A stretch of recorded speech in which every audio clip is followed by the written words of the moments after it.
Okay, good morning everyone. Nice to see so many people here.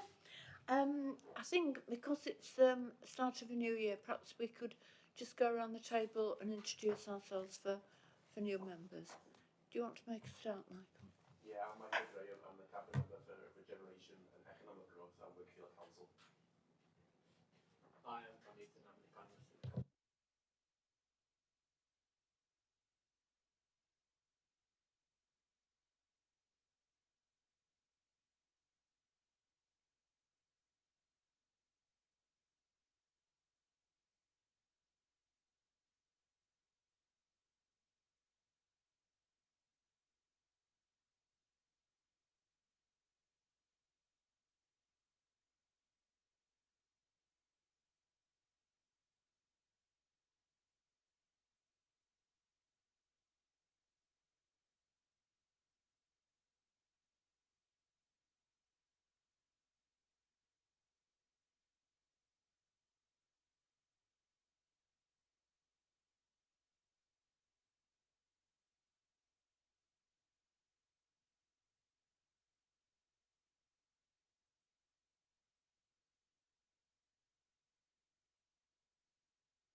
Okay, we'll make a start then.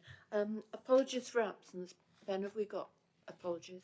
Yes, we've got some apologies. We've got apologies from Amir Hussain, Councillor Rosshaw, Councillor Scullion, Councillor Scott and Councillor Hayden. Thanks very much.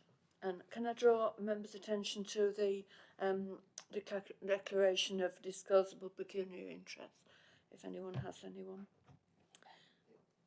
Ben? Yeah, I just wanted to flag up under agenda item 7, we have provided ad hoc valuation and development appraisal support to Leica on Langthwaite Grange, and I noticed also under item 7 and item 7 in appendix 1 there's various references to consultancy support for the spatial priority areas and for site acceleration consultancy, which my firm would obviously be interested in quoting for in due course. Thank you for that, Ben. Okay, no one else. Okay, item 3, exclusion of press. I don't think there's anything that we'll be excluding the press from this morning, so you'd be all right, David, to stay in. And then the minutes of the meeting on the 2nd of March. Can we agree those? Okay. Okay, and then item 4, Chair's update. I think we'll all agree that the conference was really amazing for everyone that attended. Perhaps people might like to comment on what they felt about that, but I really think it was worthwhile, and to have it in Leeds and hopefully again next year, I think it sends a good message that what we want to do in West Yorkshire, and rather than travelling to Europe, which obviously puts people off, and having it in Leeds, you can just drop in whenever's needed. And I know that Wakefield, we felt that we benefited. We hosted a dinner for potential investors, and we've had a lot of good feedback from that. Michael and I hosted that, and we felt that it was really worthwhile. I don't know if anybody wants to comment on the conference. Lisa? Yes, thank you, Chair. We got, as a business, we got an awful lot out of UK Brief. We were a sponsor. We sponsored the EDI and Youth Pavilion, so lots sort of thematically as well as from a sort of relationships, and I also sat on a couple of the panels with you guys at the Combined Authority, and I think just having all those people in one place, very intense few days, I think we all can agree, but absolutely brilliant to have it in Leeds. It will be in Leeds again next year for definite, but I heard from the organisers that the year after they're going to be looking for bids from cities. I know.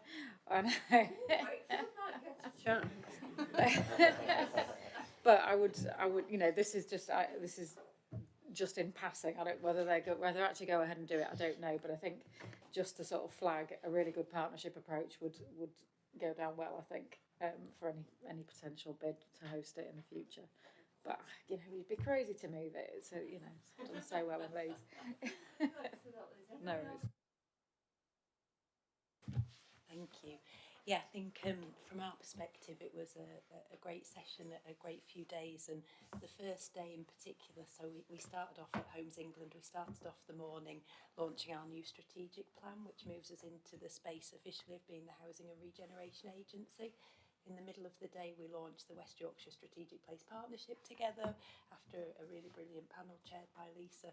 And then at the end of the day, we had the announcement around Bradford City Village as well. So I think for me, it just demonstrated the scale of activity that's happening here, the ambition, the opportunities, and it was a really good demonstration of from the national to sub-regional to the local. So yeah, really positive.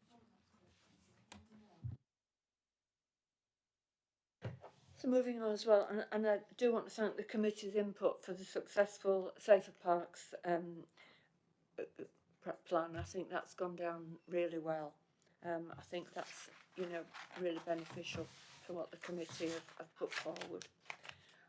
Okay, so we'll go on to item 5, the monitoring and indications. Thank you, Chair. Morning, everybody. So this item is just to give sort of an update on the indicators from the Common Authority State of the Region report that are most relevant to this committee's work. In figure 2.1 on page 2, you'll see those indicators that are most relevant to this committee's work, of which housing affordability has been updated since the last session. So just give a quick overview of the data and the key findings of the report. Housing affordability is improved in both West Yorkshire and nationally, both of which by about 9% on 2021. West Yorkshire remains significantly more affordable than the national average. Newly built dwellings are more expensive than existing stock, both in the region and nationally. One reason for that is likely to be sort of better energy efficiency within homes, making them cheaper to run month to month. And the Combined Authority are also very active in this space with a mayoral pledge to deliver 5,000 new affordable and sustainable houses over the mayor's first term. So just to touch on housing affordability then, this data is published annually by the ONS and the latest data refers to 2022. It is a rather sort of crude ratio of house prices to earnings within the district, and they're given at both the median and lower quartile levels for existing dwellings, newly built dwellings, and all dwellings together. So you can sort of get a bit of a picture across kind of the income spectrum and sort of the housing life cycle spectrum as well. The way that the affordability ratios are calculated means that there isn't really much consideration given to those monthly costs. So, for example, it is there's no built-in sort of relationship between housing costs. It's basically a comparison of means and lower quartiles. So there won't be any kind of discussion around how interest rates are affecting this. For instance, it's purely just sort of housing costs and incomes. Housing affordability ratios can therefore improve for one of two reasons. So either earnings can increase by more than the rate of house prices, or house prices can fall at a faster rate than wages do. And if affordability ratio falls, that means that houses are more affordable and therefore, a better outcome, if you like, for residents. I would also, just before I get into the data, like to draw a bit of a distinction between housing affordability and affordable housing, which is on the agenda for a later item. Housing affordability, as I've mentioned, just refers to sort of the pure sort of comparison of medians, whereas affordable housing, as defined by the National Planning Policy Framework, is housing for sale or rent for those whose needs are not met by the market. So there is quite a distinction, despite the names being quite confusingly similar. So when sort of looking at all dwellings, I guess, across the region, a good place to start, the housing affordability ratio has improved in all districts of West Yorkshire between 2021 and 2022. Leeds remains the most expensive district to live in, where house prices are 6.8 times annual earnings. And what we've seen between 2021 and 2022 is that the change is due to both median wages rising and house prices stagnating. That's led to the lower ratio. So the biggest change within the region came in Kirklees, where median wages rose by 12% and house prices fell by 3%. And that's led to, in the specific example of Kirklees, the housing affordability ratio falling to 5.6 times median earnings, and then that's kind of in the middle, kind of the average for West Yorkshire really, where housing is more affordable in Bradford at 5.13 times median earnings, and less affordable in Leeds at 6.8 times median earnings. At the lower quartile for all dwellings, which is the 25th percentile, if you like, housing is slightly more affordable than it is at the median.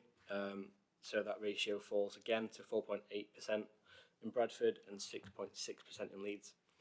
And again, all districts saw an improvement at this level over the year.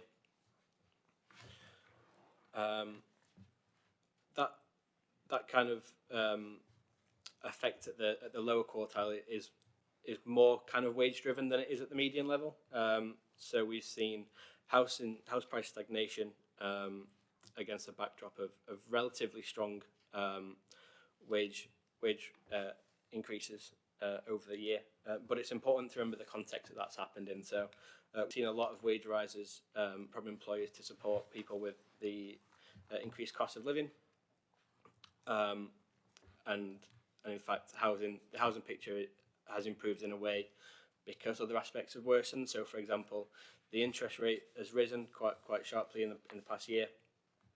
That's meant that monthly sort of housing costs have risen.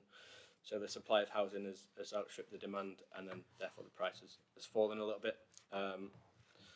So it's important to remember that kind of context that we've sort of seen across the wider economy, feeding into the housing sector there. Moving on to newly built dwellings, the data is a bit more volatile due to vast differences year on year in the number of houses built. And in this iteration, there's no data available for Culverdale, unfortunately. Having spoken to the ONS about sort of why that is, it's because of a lag in housing registrations in the district, and that's led to them not being able to provide sort of robust enough data. I guess the first thing to acknowledge within the data is that, of course, the earnings here at the median and lower quartile remain unchanged from the first set of analysis on all properties. So any sort of difference relative to all dwellings is purely down to those house prices changing. At the median, newly built dwellings are considerably less affordable than the average dwelling within the region. So the median newly built dwelling is between £69,000 more expensive and £115,000 more expensive than the average dwelling within their respective districts.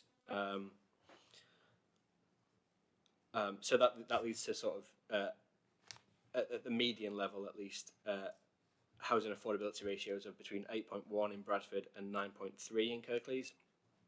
So, for example, the median new build house in Kirklees is 9.3 times what the average person would earn.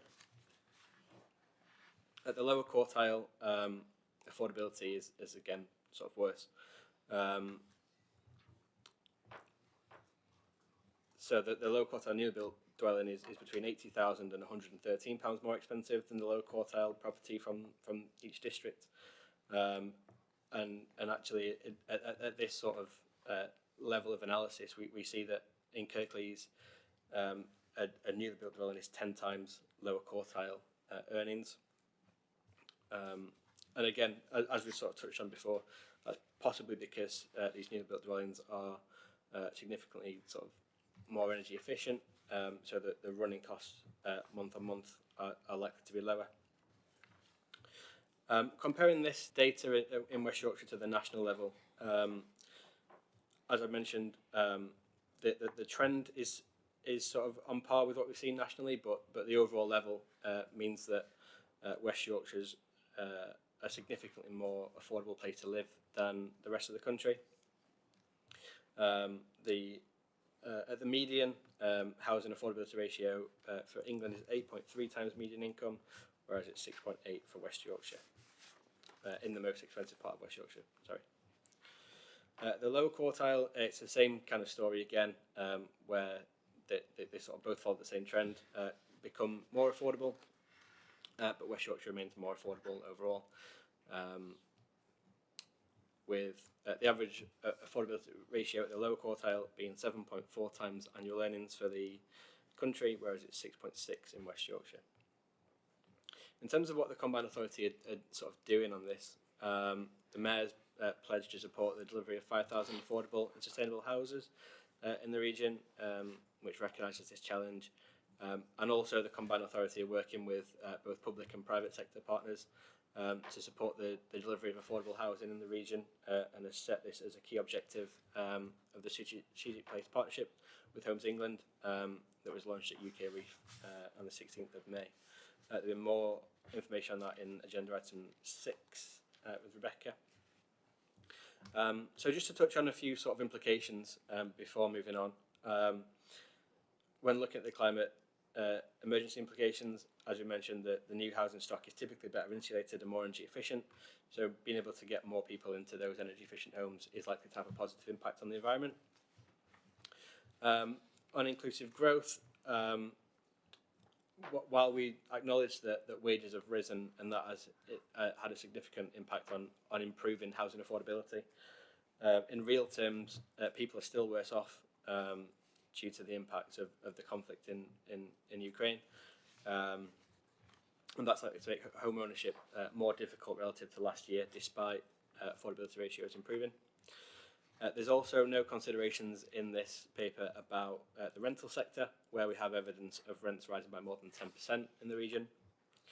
And it also doesn't consider the impact of rising interest rates on the ability of people to make mortgage payments. And that's going to be a significant challenge, we know, because evidence from the Bank of England shows that by 2025, 75% of mortgages will have increased by more than £100 a month compared with 2021 levels. So they were sort of the key findings of the report. Thank you, Chair. I'm happy to take any questions. Yeah, thanks very much for that. Really comprehensive, but well worth listening to. Any comments? Anyone want to say anything? Helen. Thanks, Chair. Obviously, it's reflecting the fact that there isn't enough housing, affordable housing, which links back to the housing strategy. And the real impact of this is, and it's probably quite difficult to measure, but it's the impact on demand and need and how that informs the housing strategy. So I just wondered, Rebecca, how we're using this data? Yep, if I can come in there, Chair. So in terms of using the data, we work really closely with Thomas's team on informing that with our evidence-based housing strategy, which we've not got a direct update on for this meeting, but we hope to bring something to the next meeting on progress towards that.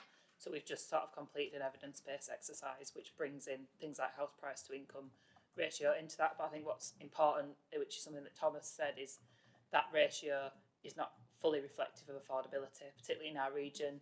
We know things like transport costs and how far people are travelling to work have a huge impact on people's cost of living. Some of our homes that are not of an energy efficiency standard mean that people are paying more for their heating and electricity, etc. So although the ratio may look good on the face of it, it's not reflective of some of those wider issues. I think a second point I'd make is looking at a local authority level, there is some really kind of specific areas within those local authority areas, which our councillors will be well aware of in their own districts, where we have some areas that are maybe affordable, but people are facing other pressures, and other areas that are much more expensive to live in as well. So there are some really kind of specific areas where we've got to be careful when interpreting that data, all of which are things that are going to feed into our housing strategy development as well.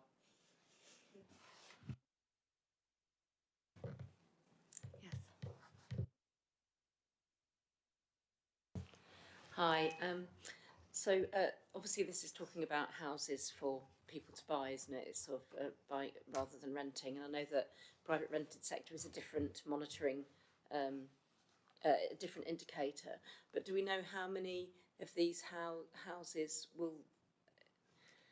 I suppose, do we know how many new builds go on to be rented? Is that sort of, I mean, that might not be completely irrelevant for this sort of particular discussion, but obviously if we're talking about affordability, lots and lots of people can't afford to buy their own homes anyway, can they? So just how does that sort of like play in about houses that are being built for to be rented out? Does that have a bearing on this at all?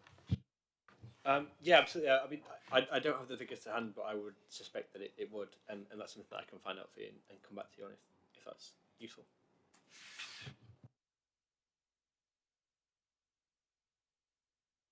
Can we agree the recommendation at 10.1? Okay, thank you.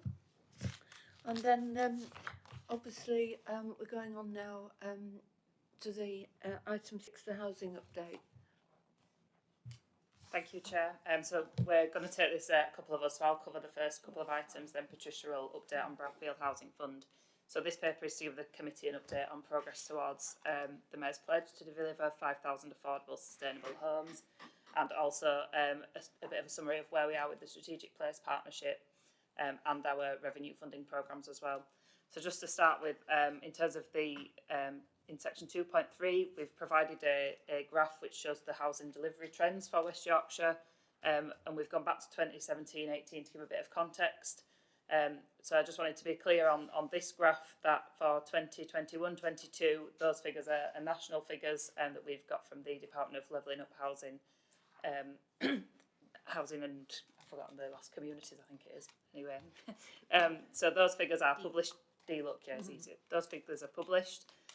For 2022-23, those figures are currently partial, which is important to point out to the committee. So they're gathered from our West Yorkshire Housing Partnership colleagues, predominantly at the moment, apart from Wakefield, where the local authority officers have been able to give us the full picture. So that's why the Wakefield number is higher.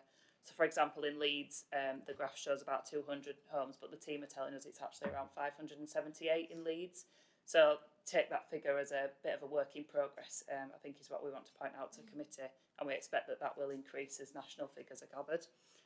I think what's positive is from 2021, where we clearly saw a dip as in a period of lockdown, construction sites closed, the bounce back in 21-22 was really strong, and what we're seeing just from West Yorkshire Housing Partnership is there's been an uptick again in 22-23 from our housing partnership members in their delivery. So I think the Mayor's pledge to sort of galvanise the sector to work together to deliver more is paying off. For example, in the Brownfield Housing Fund, a significant number of those schemes in that programme are being brought forward by our affordable housing providers. And I think we're one of the regions where that's happening at quite a big scale. So that's kind of showing how this pledge is really driving forward that agenda. In terms of forecasts, the figures are very difficult to predict and forecast, particularly because we can only gather that data from West Yorkshire Housing Partnership, which doesn't capture all the affordable housing development that is forecast to happen in our region. And in addition to that, there are certain numbers that we can't forecast, so we may see private developers, as the market changes, starting to flip tenures and offer products for sale to affordable housing providers. There's nowhere to forecast that figure. So it's always been very challenging for us to say how close or far we are from the mayoral pledge. So we work with our partners as close as we can to try and manage and track that. But we are starting to see some of our providers taking on additional units over and above what they have got planned in their pipelines. But on the flip side of that, we're also seeing that some projects are starting to slip because of some of the issues with inflation, in particular, having an impact on site viability and the ability to bring sites forward. so the numbers are up and down very frequently. So that's some of the challenges we have around forecasting. We expect the 22-23 figures to be released nationally in around November, but for a regional level in June time, so for next committee we should be able to give more of an accurate number as to what's been delivered in 22-23. And just moving on with the report, in terms of measuring sustainable homes, this has always been quite a tricky area. So the only sort of universally used measure of sustainability is energy performance certificates, which are flawed in many senses because they're a measure of how much it costs and how energy efficient you are in terms of cost. Gas is cheaper than electric, so sometimes when some of those measures are in place, it actually shows that a property performs better where it's got gas. However, that's the only measure that we have available to us. So we're working on how we can measure that. So we've done some work to couple up with Brownfield Housing Fund to try and understand where some of those homes are coming forward at an A or a B. So to date, we know that around 1,377 homes are expecting to have an EPC rating of an A or B, of which 382 are also expected to be affordable. And we're continuing to gather that data as the programme moves and sites are coming into the programme at different stages. So that's a moving feat as well.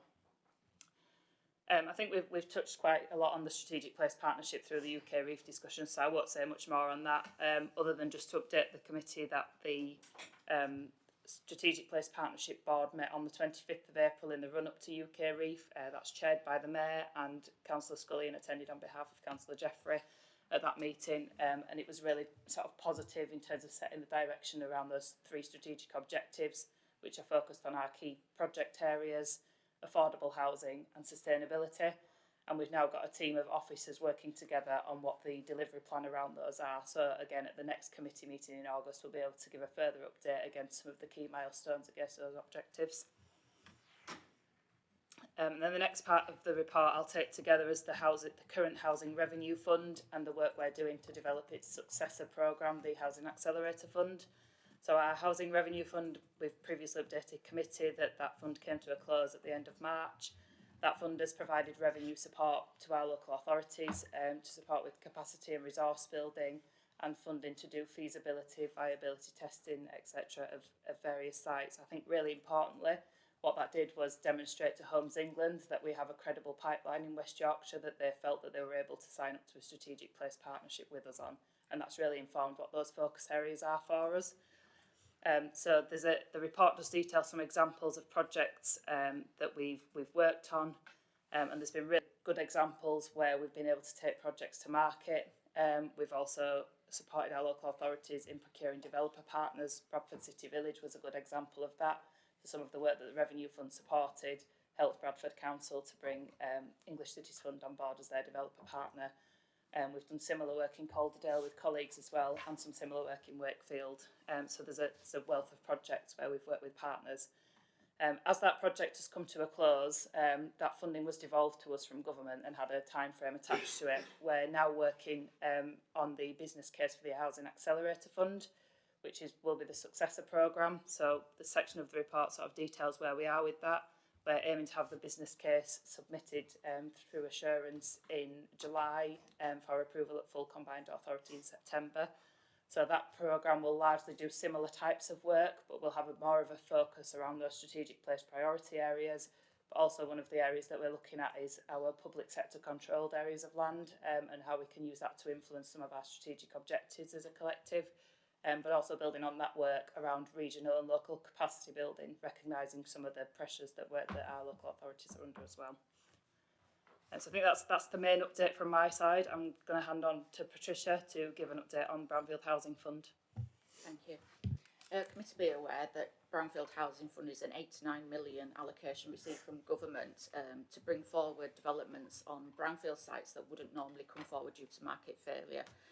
As you will be aware, the government has set a number of criteria, one of which is that they be on site before March 25, and also the BCR, a floor of 1, has to be achieved. We've undertaken 2 calls for projects to identify suitable developments within the region. We also try and prioritise projects that have either affordable housing and or building designs with low carbon to assist in the Mayor's pledge. The current position of the BHF is that since the beginning of the programme, one project has now actually completed on site of 37 affordable homes, and that is in Pontefract. 8 further schemes are in contract and either on site or imminently going on site, and a further 4 have received full business case approval and currently going through negotiations in there. Together that means there's 2,100 new homes, of which 900 should be affordable. In addition, a further 6 projects have also received outline business case approval since the preparation of the programme. Since the last committee, one project, Canal 30, has received full business case approval under delegation and is currently in negotiations. That was for 1.6 million to assist with the conversion of a historic building in Bradford and bringing into productive use for 70 new apartments. The development is in a major priority area for regeneration and is close to public transport links and amenities to enable sustainable transport. The value for money assessment reflects a BCR of 1.3, which meets the criteria for the programme. As committee will be aware from previous discussions, there is a lot of challenges with this programme. Currently, the main one is the fluctuating market conditions, increase in inflation costs, material, supply chains, which has resulted in a fluctuating pipeline with projects either stalling, not willing to come forward until they understand the market conditions, including the funding market as well. However, because of that, we deal with the fluctuating pipeline, but we have new approaches all the time due to viability gaps coming forward. And whilst we believe we'll be able to achieve the targets that government have set, just to flag that it still remains a high risk, as because we are not directly delivering ourselves, we are relying on the third parties meeting our timetables. That's all from me. Thanks very much. Any questions to either Rebecca or to Patricia? Any comments? Yeah, thank you for that update. I just got a couple of questions around well, both aspects, but it's more for clarification.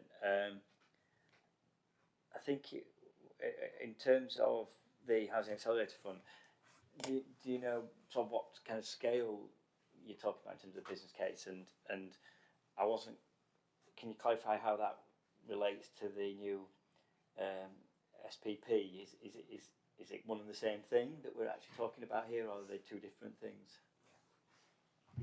In terms of scale, so the strategic assessment for the IP3 portfolio that came to the committee and was approved was for 3.2 million for that programme over a 3-year period. So that's what we're working on now, and we're just working on the financial profile of that across the 3 years. So that's part of the business case development that we're doing. In terms of the SPP, it's an arm to support the SPPs, the Housing Accelerator Fund. So the SPP doesn't have funding attached to it from either the Combined Authority or Homes England directly, but it's a tool for us to say these are our priorities. So from a Combined Authority perspective, that's our revenue arm of funding that we can support those focus areas and those projects with, which will feed through into the business case. Yeah, thank you. Yeah. And on the Brownfield Housing Fund, I just got a question around it's around 2.42. You talk about stretching annual spending outputs from government, and I wasn't quite sure kind of what you meant by that. And then also you say that Brownfield Housing Fund can't fund all of the viability gap. So I was just wondering, well, if there's a viability gap, who's funding the balance of the viability gap? How does if it can't fill all of the gap, what's the point of it, sort of thing? Obvious question. So I'll just go. So unfortunately, because of the rules by government, this is what I was referring to earlier. So the stretching annual spend targets is we have a profile that government wishes us to spend against, which is not reflective really of housing developments and going forward. So it's just to reflect that is always this challenge to ensure that we're progressing and evidencing that every year to government. We haven't failed on that thus far in the last 3 years, so just to reassure you. But it is a challenge and it is a stretch to have this unrealistic yearly spend targets as opposed to a pot being given. In turn to the ineligibility for Brownfield Fund is the BCR level there is a requirement, and that's based on a number of factors, including land value. So depending on where the project is, if it was in a low value area, has the same construction costs against a high value area, and therefore we can only put in a certain amount. So it does, and because costs are rising at the minute, because of the restrictions on the fund, we can only put so much money into it, even though the viability gap might be higher. So that's what that means. So then there's a case, and that also goes with public sector RPs and the amount of public sector money going into it, because it takes a course of all public sector funds. So it's not that we don't acknowledge there's a viability gap or that it's a significant viability gap. The fund only allows us to put so much money towards it. So it still potentially therefore leaves a shortfall. Yes, and it's whether or not our assistants can get them over that line and they take a smaller profit if it's the private sector, or a longer term payback if it's RPs, but that's why I was saying it's reflective of what their priorities are as well. Helen, you want to come in? Can you press the, yeah. Yeah, thank you. Thanks, Chair. Just a few points. So, in terms of the West Yorkshire Housing Partnership delivery, last week we had a meeting. We appointed another member, so we're now at 16, and that's pretty well all. We're getting to the point where it's all the developing associations in the region, and we're not fully there, but it's mainly most of them there now. So, but obviously the figures aren't reflected in here yet. And as housing associations, it's part of our social purpose as well as part of our business plan to keep developing. But it has never been a more challenging time to develop, and we're all experiencing the same thing. And so we're just plugging away at it as best we can and trying to match all the different pots of funding. On the SPP, I attended the first meeting. It was really positive, and I got a real sense that the people around the table genuinely wanted to work together to overcome the obstacles, including planning, because obviously Home England have got some resources in that area, so that would be really helpful. You asked for some feedback on the Housing Accelerator Fund. So for me, it makes sense to focus on the priorities, the SPA priorities. Because Homes England can actually support that funding, and if we can focus our attention to actually getting some things off the ground and removing some of those obstacles, that would be really helpful. I wasn't quite sure about the self-sustaining. I mean, it's sensible to obviously have a self-sustaining pot that we can then use to keep pump priming other projects, but because there's some caveats to that, I didn't quite understand how that was going to work. And yes, the BCR issue is a real issue for the Brownfield Housing Fund, and it was raised at the SPP to see whether we can continue to push government to offer greater flexibility around that. Now that Homes England have got a new interest in regeneration, we might be pushing more to an open door with that, and hopefully sooner rather than later to spend the money. Yeah, I think that, yeah.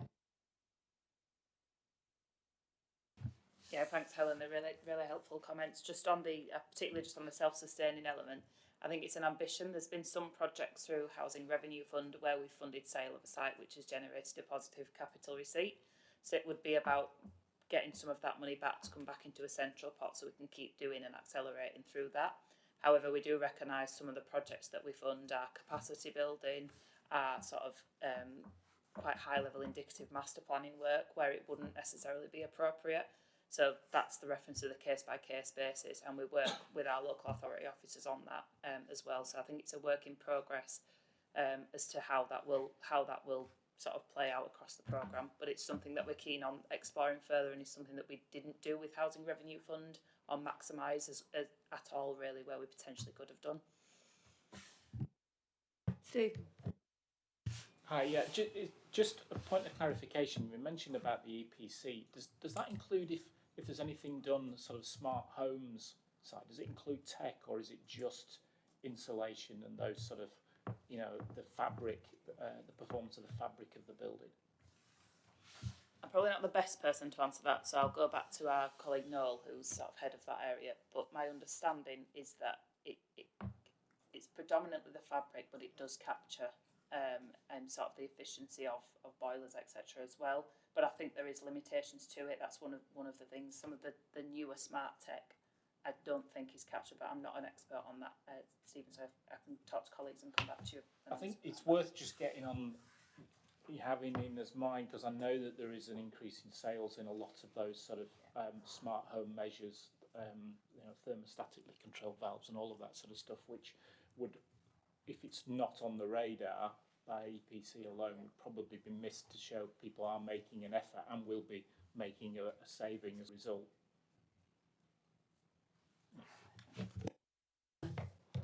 Yeah, just on that point, all of us agree that it's not a perfect measure, it's a government's measure and it's a government target, so we're working towards that.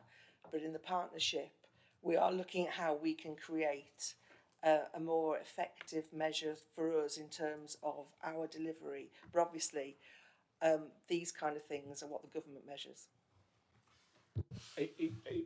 From an observation from the meeting before last, because I think was the average cost 31,000 to retrofit something to make it energy efficient, but some of the smart home stuff to get down 25% of the energy consumption was less than £1,000. So it seems like there's low hanging fruit to be had there. Thank you.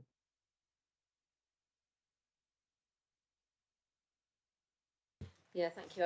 I had a note to just sort of pass on that we are collating at Colder. We are collating further data on affordable housing delivery, to more closely reflect the numbers completed. So that information will come, and we're receiving some brownfield housing fund at Cow Green, and the housing team is supporting developers in a number of other applications. So that's sort of quite positive, and obviously we'd like to pitch for continued revenue support for Calderdale under the new Housing Accelerator Fund when that sort of comes on stream. So thanks. Ben?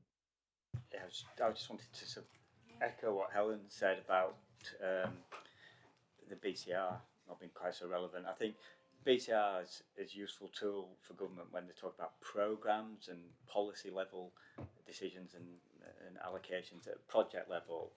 It's not the greatest tool, and I think, you know, lots have got experience from Regeneration 10 years ago and beyond, and some of those other tools are more relevant, I think.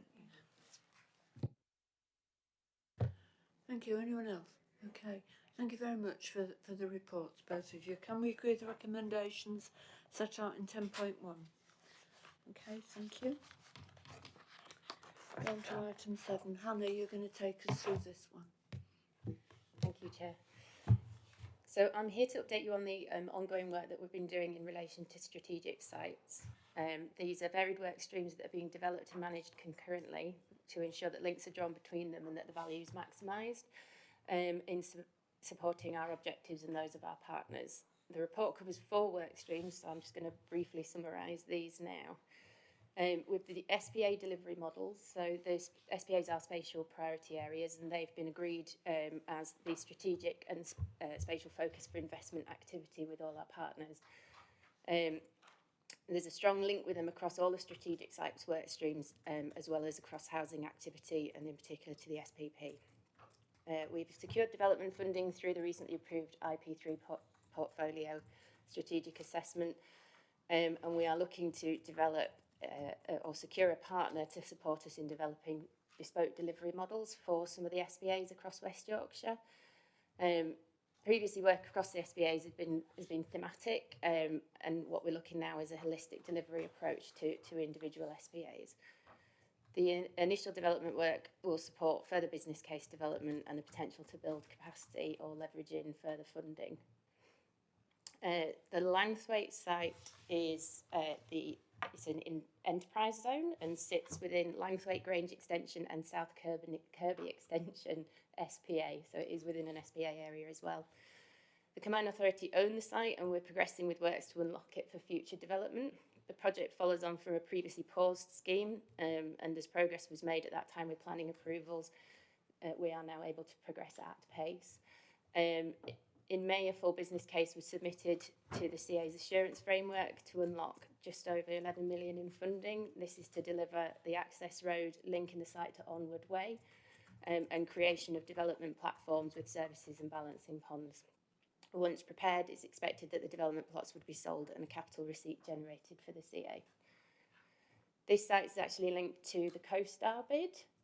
Following approval in February at the CA, we've formally entered into a joint bid for a national competition to fund a national centre for convergent screen technologies and performance in real time and production technologies. This is funded by UKRI, and the bid is for up to 51 million to build a facility and support its operation for the first 6 years. The bid is supported by university and private sector partners as well as Wakefield Council.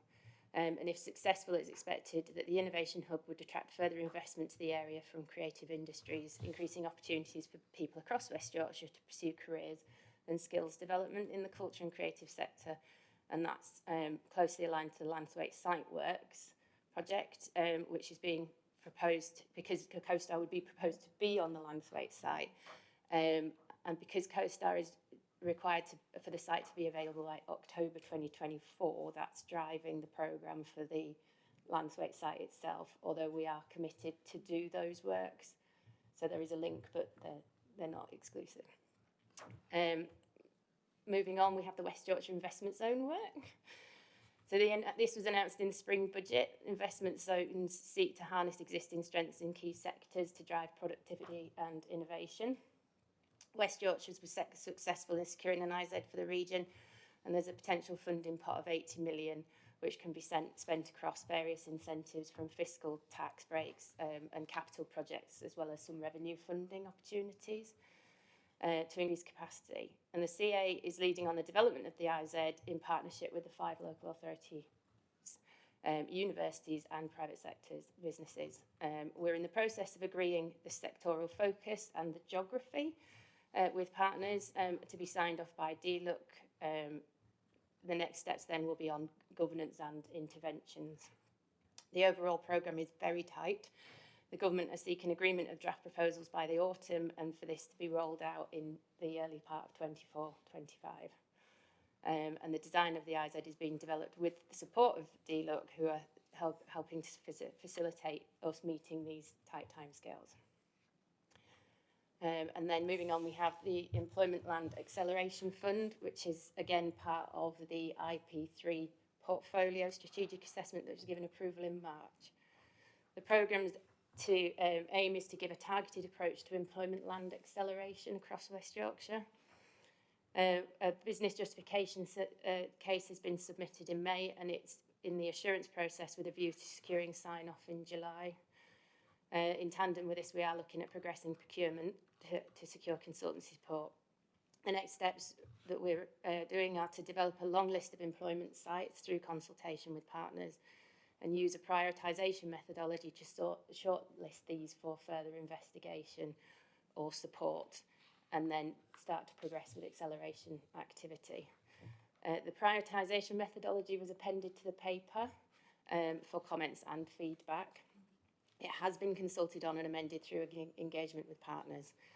And whilst the Employment Land Acceleration Fund is not limited to SBA sites, it does allow for prioritisation of employment sites that are located within or close to the SBAs.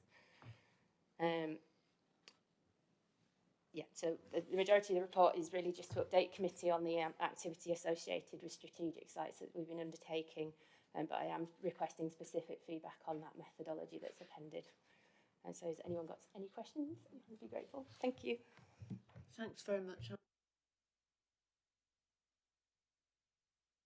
Hi, thank you. Just one point in terms of some of those sites as to whether there's got full fibre gigabit capability serviceable for those areas. Some of the longer range programmes will probably be outside of the open market review that's been done for the UK as well as private investment. So it's probably already taken care of, but just to flag that up. Yeah, thank you. I think obviously, the digital connectivity is definitely something we would look with and work with internal teams who are already looking at that across sites. Hello. Thank you, Chair.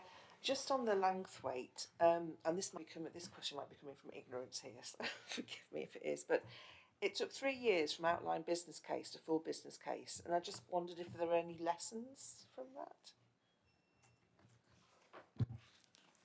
that question up, Chair.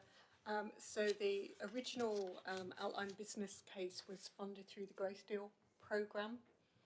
At that time, we were overseeing a whole enterprise zone programme on 10 sites, many of which were in third-party ownership, including this one.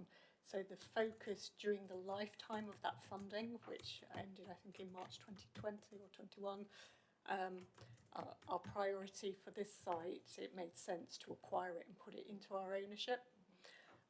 Because we'd shown that progress, we were then able to put the site forward for inclusion in the Getting Building Fund funding round, which we did, and we were able to progress some initial works, including diversion of overhead power lines underground to maximise the development area and to progress the planning consent. During these works, early works and early design of the access route into the site, it became apparent that additional land would be required to enable that access. And discussions did start with surrounding landowners, but expired during the lifetime of that funding. So I think we see the nature of external funding programmes here, and in terms of what we are working on in the background and the funding proposal that we hope will gain combined authority support in July, we are looking at funding internally because this is a priority for the region and for Wakefield. So it's trying to take control of our own destiny, if I put it that way. So that's the main lesson learned, I think. Yeah, I think sometimes these things take forever, but Michael and I from Wakefield are so excited about the scheme, so we don't mind how long it's taken as long as we get there in the end. So thanks very much for that. Are there any questions, Tanya? Lisa?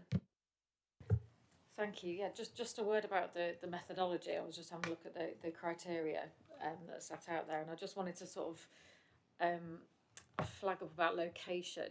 I think it's really important, obviously, really important that we've got good connectivity to sites that come forward. But just to kind of, I suppose, plea for it to be not just about those major infrastructure pieces, but actually about can people from, is that site well connected? Can people, can staff, can the workforce get to those sites without, too much, change? Does it already exist? Is there already transport infrastructure in order to connect people to the job opportunities that will be offered? Yeah, thank you for that. I think that is absolutely very important, and also one of the reasons we're looking across sectors as well, and a range of sites, so not just limited by size and the very large sites that perhaps maybe aren't as well located to areas, but starting to look at what we can attract and what we can do about things, sites that are a bit close to existing conurbations and transport links. Yeah, thanks. Just on that point on the methodology, I almost thought that the third and fourth bullet point, the scale and the size and location, could actually be wrapped up together in a sense, because you'd assume that the strategic sites are of a suitable scale in a suitable location, as are the spatial priority areas as well. So I felt having scale and size, which says larger sites over 15 hectares, well, they could be in the wrong location if viewed in isolation, that criteria. So I think you have to look at location as well as size and scale. In terms of those sites that aren't already in the strategic, in any sort of strategic programme. Yeah, absolutely. Yeah, it does. I'll take that on board. Thank you.